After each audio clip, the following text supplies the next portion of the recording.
Something I wanted to go more in depth on during the sprint race review was the penalties. 4 penalties were applied to the final race positions of different drivers in the Miami Grand Prix sprint this weekend. And like I said, I just didn't have time to go through them all because it was absolute chaos during the sprint race. The sprint race review was only 10 minutes long, and the actual sprint race itself was like 35 minutes, something like that. So that tells you how insane this race was. But let's talk about the 4 drivers that were affected by penalties during the Miami Grand Prix sprint, why they got these penalties, and whether I thought that these penalties were fair. So let's dive into it, guys. Let's go through all of these, just like I did last year for Qatar, I think it was. We got loads of penalties in that where they all need explaining. So let's go for it. So this one is the most slam dunk of them all, really, for me, or at least as slam dunk as a penalty could be. That for Max Verstappen. So if you didn't see what happened to Max Verstappen, basically he came into the pits after about 10 laps or so to change from the intermediate tyres to a set of dry tyres because the track was really drying out. It was obvious at that point,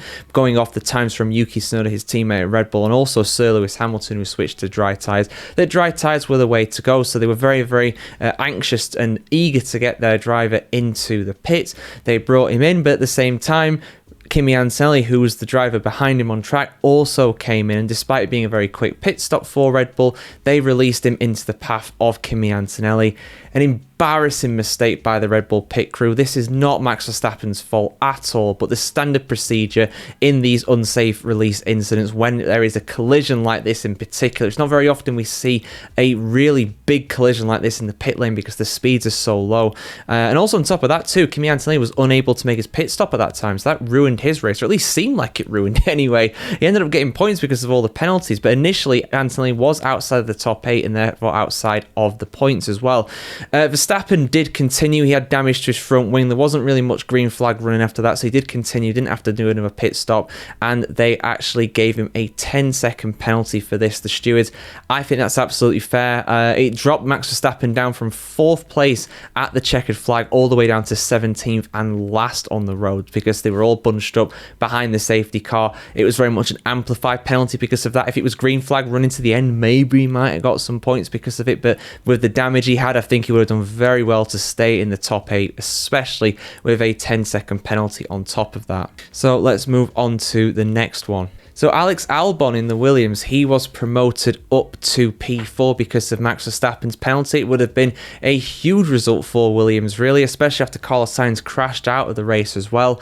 But unfortunately, he too got a penalty and he too was kicked out of the points because of that too. So basically, during the safety car period in the race, I'm not actually sure when this was. I think it was towards the end of the race. It wasn't because the race actually started under safety car.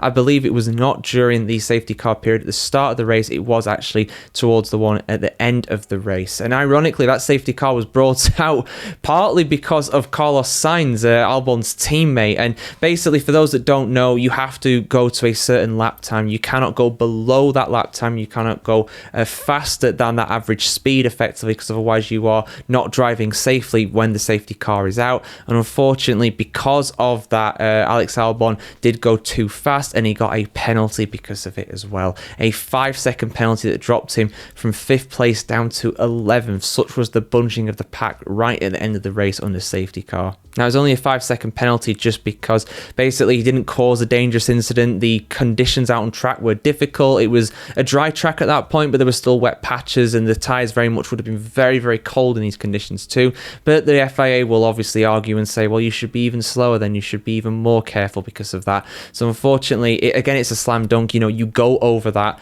go under that time, I should say, it is going to be a penalty every single day of the week. That doesn't matter who you are. That is always going to happen. And they have to police this sort of thing. There has to be a boundary there. And if they go over that boundary, if they break that boundary, then unfortunately it's going to be a penalty. It's very black and white. Now, Ollie Bearman, this was for an unsafe release as well, just like with Max Verstappen, but this was only a 5-second penalty compared to Verstappen's 10-second penalty. Basically, Bearman was released unsafely into the path of Nico Hülkenberg. His Sauber was coming down the pit lane, and car 27, Nico Hülkenberg had to take avoiding action because of that.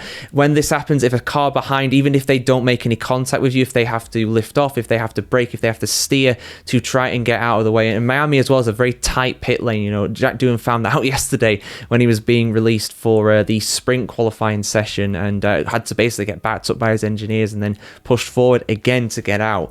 Unfortunately, if a car has to take avoiding action in the pit lane, that is a slam dunk penalty. A 5-second penalty is appropriate with this as well. That's kind of standard practice. There was no collision. It was not a severe one. It wasn't anywhere near as egregious as what Red Bull did. And of course, Nico Hülkenberg, I don't believe, had to miss his pit box. Hülkenberg in the end in 9th place after all these penalties, almost a point for the Sauber guys. But yeah, Ollie Bearman, who I believe originally finished in 9th, so because of the penalties to Verstappen and also to Albon, Bearman would have been in the points. He would have been in P7 if not for that. But however, because of that penalty, back down to P14, nil point for you, my friend. And the final one, Liam Lawson.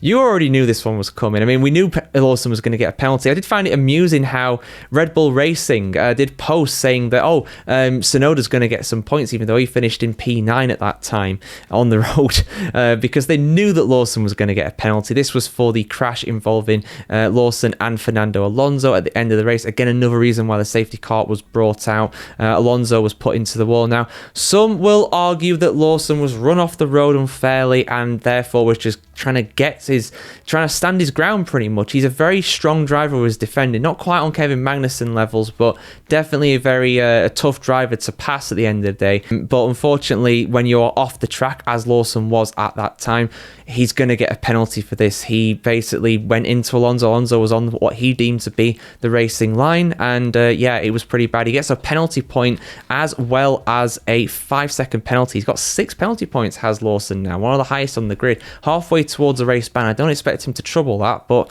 stranger things have happened, of course. 5 seconds. I think it wasn't 100% Lawson's fault in a sense, if that makes any sense. All right, let me just explain myself by that, because Fernando Alonso could have left room if he wanted to. He didn't have to. That is his obligation. He is on the racing line. He is the leading driver, therefore he gets to set the racing line. He could have left space, but he didn't have to, and he chose not to, and Lawson has to adapt to that. Unfortunately, he didn't do that. He spun out Alonso. Alonso was in the wall and out of the race, and that ruined any chance of Alonso getting his first points of the season too. And in truth, it ruined Lawson's chance of getting points. I think Lawson was actually in P7, P8 at that time. Alonso was around there too, so they both were on for points, but unfortunately, Alonso out of the race, and Lawson with a 5-second penalty that drops him from that position down to P13. Unlucky for you. So overall, to be honest, those 4 penalties, they're all fair. They really, really are. There was an interesting incident as well with Max Verstappen. He appeared to line up outside of his pit box at the starting grid at the start of the race after lap 3. I know that sounds weird after the start of the race, but they did line up on the grid and do a standing start rather than go for a rolling start with a safety car. It did look as though he was outside of his pit box ever so slightly, just like Lando Norris was in Bahrain, but in the end, he was not investigated for it. He was not slapped with any penalty for that. And of course, it's a moot point effectively, because Verstappen was the last of the runners effectively after his 10-second penalty all the way down in P17. So there you go, guys. All 4 penalties from the Miami Grand Prix sprint. I don't believe there's going to be any more because of our qualifying now. It's quite late here on Saturday night as well. So yeah, I hope that explains all good for you guys. And yeah, have a fantastic day wherever you are in the world. Let's hope for a incredible race in Miami tomorrow. I mean, it's been a fantastic race with the sprint, of course. Really, really entertaining. But let's hope for another repeat of that with maybe less crashes, but who knows? It's meant to rain apparently as well, so we could see a repeat of it on Sunday afternoon in Miami, Florida. So yeah, have a great day wherever you are in the world, guys, and see you soon for more content on the world of Formula One just like this.